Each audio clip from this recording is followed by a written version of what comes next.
Hi, I'm Marilyn, and this video is regarding what is the difference between a spiritual bond and a trauma bond. It can be sometimes very difficult to decipher between the two, so I hope that this video can help to clarify the differences.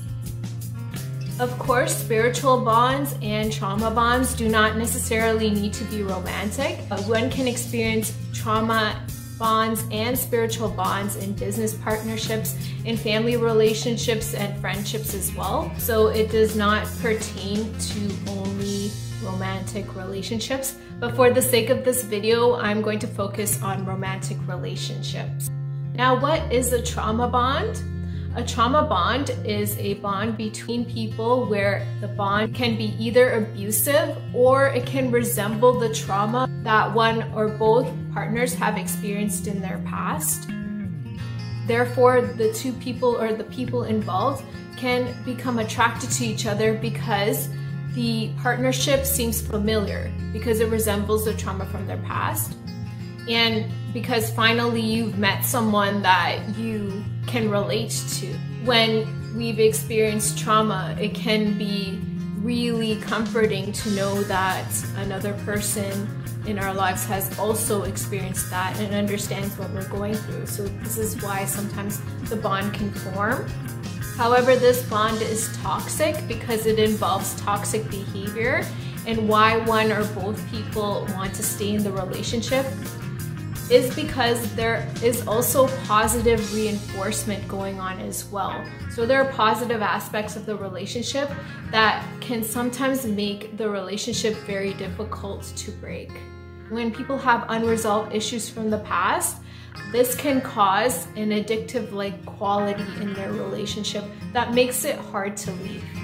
A person or both people in the relationship can often mistake this bond as spiritual. Why? Because there can be a deep connection. Like I said earlier, there is a familiarity with the relationship. So often people can mistake that partner, or when they meet this person, as their soulmate or a spiritual connection. So what are some ways to know if you are susceptible to these types of trauma bonds? Well, number one is that if you've had a dysfunctional childhood or past trauma that has not been resolved. And conversely, the opposite can happen, where number two, a person had a childhood where they were overly validated or experienced positive reinforcement to an excess. And you would ask, why would this be a problem? Right? Well, receiving excessive positive reinforcement, for example, parents spoiling their children, can also lead to future trauma bonds. Why? Because the child is being rewarded for behaviors that are either unacceptable or being overly praised for not really doing that much. So being overly praised for qualities within them that they haven't quite developed. This can kind of cause them to feel a little bit complacent, that they don't have to try as hard or do as much as other people because they will receive positive reinforcement with very little work. Through adversity, that is how we learn and we overcome challenges. This can improve our confidence and our wisdom so that when we get older, we are able to make better judgments about people, and we can have the wisdom to kind of sense when people are trying to take advantage of us. And if we don't have this wisdom, then we can get into relationships where a person is taking advantage of us. Especially narcissists are attracted to people where they can manipulate them easily. Number three, a person with unresolved trauma, but who is also into maybe what is termed today New Age spirituality, meaning they're really into the whole past lives, soulmates, and who was in your soul group and soul contracts. And so this type of belief and thinking, if you haven't resolved your past traumas, can lead to you believing that a bond is spiritual when it's really trauma-based. In terms of the New Age spirituality, it could very well be true that the person you're in a trauma bond with could have been in your soul group. For example, a person prior to being born, when you arrange your soul contracts, it could be that you and that person had arranged to be in each other's lives. However, just because of that doesn't mean that this should permit you to remain in a toxic relationship.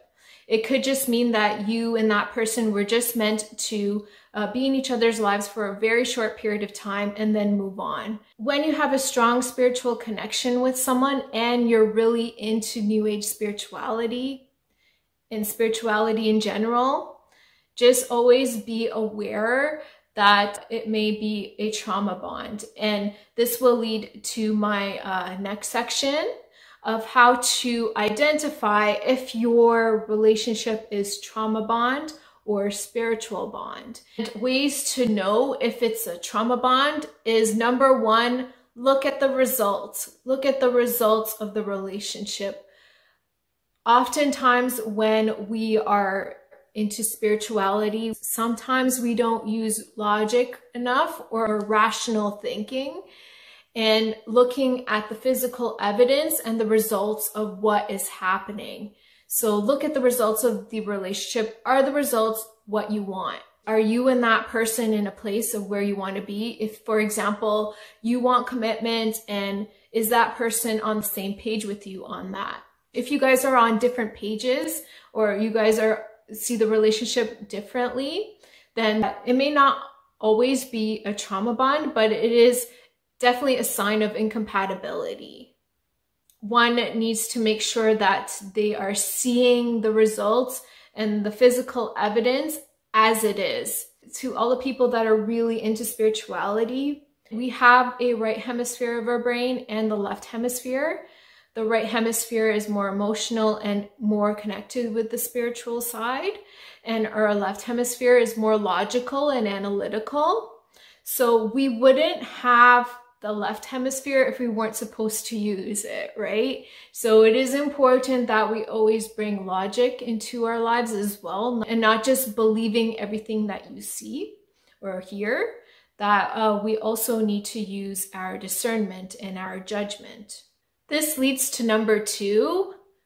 Ask yourself the question, do you daydream or fantasize or make up spiritual type stories in your mind about the relationship more than actually living out the relationship, more than actually being in the present moment of the relationship?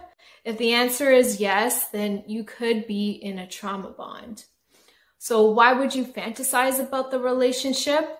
Because it takes you away from the reality of it, and maybe the reality of it isn't as magical as it looks. And so maybe you need to resort to daydreaming and fantasizing in order for it to feel better. And this is also an egoic reaction as well. So we need to be living in the present moment of the relationship and looking at the relationship as it actually is. Number three, noticing if you have some insecure attachment styles from the past arising in this relationship.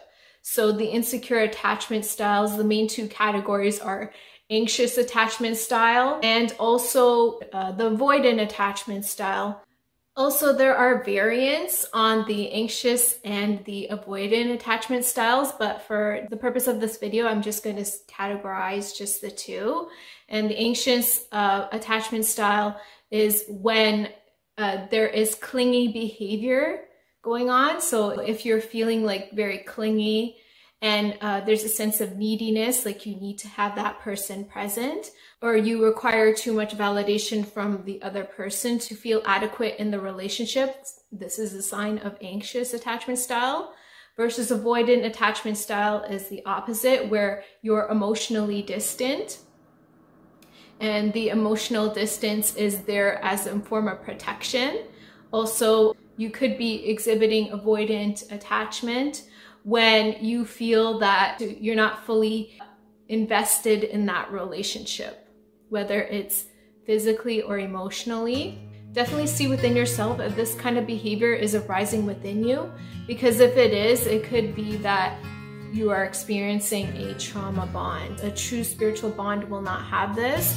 The people in the relationship will have more of a secure attachment and be authentically who they are in the relationship, and they both will help each other grow and help each other evolve in different ways. So they will complement each other and help each other evolve. So that is what a healthy and true spiritual bond looks like and feels like. Number, the bond that you have with the person resembles a person from your past, and that person was not a good influence on your life.